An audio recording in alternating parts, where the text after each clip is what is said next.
Everyone, and welcome to another episode of electronics. I have here a microwave oven transformer. So first I want to show you how it's wired, so you know how to wire it correctly.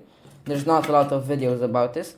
So first you have the plug not connected, and then you connect it like this to the primary. The primary is the one with the thicker cables and non-insulated. See? And you connect it, doesn't matter, there's two terminals. And you connected to those terminals, right? I connected it with alligator clips, maybe you can do better.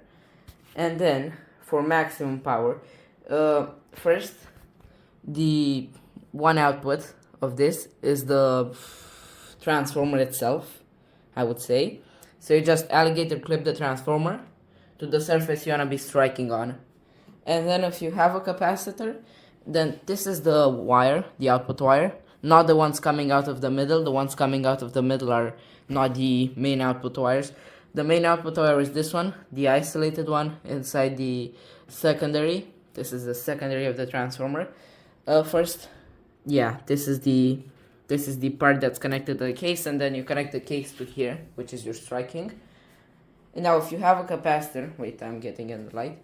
You connect the output with alligator clips to the capacitor. And then the other side to your chicken stick, right here. To your striking chicken stick, and they're chicken sticks that detect AC voltages. And if you don't, you just connect that directly to your chicken stick. And now, first, be sure you're not touching anything. You put it in the plug. I have those hard to plug in. Okay? Now you put it on the table, make sure it's not connected to anything, because it will fry up anything. You open it up, you hear that hum. Make sure not to touch any metal. My chicken stick is made out of PVC. And it's very bright. It's like you're welding. You could probably get a higher output if you have two capacitors. Just wire them in parallel. The initial striking discharge is 2 kilovolts. And then later, it has like so much power. Okay, I could just strike it there.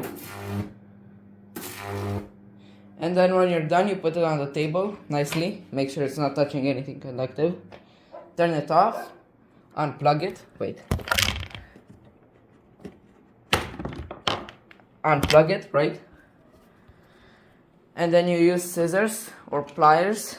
Make sure it's insulated, the handle is insulated. You're not touching any metal. And then you just stick it in, discharge it. Make sure you're touching everything, discharging it thoroughly. Because the last thing you want to do is not discharge it. Okay. I think it will also be the last thing you do. Now there's another way to discharge it. You take your chicken stick, which is connected to this, and then you connect it to this. You do both just in case. This is a resistor and this is a diode. Okay, look, my chicken stick fell off. Be careful with bad connections.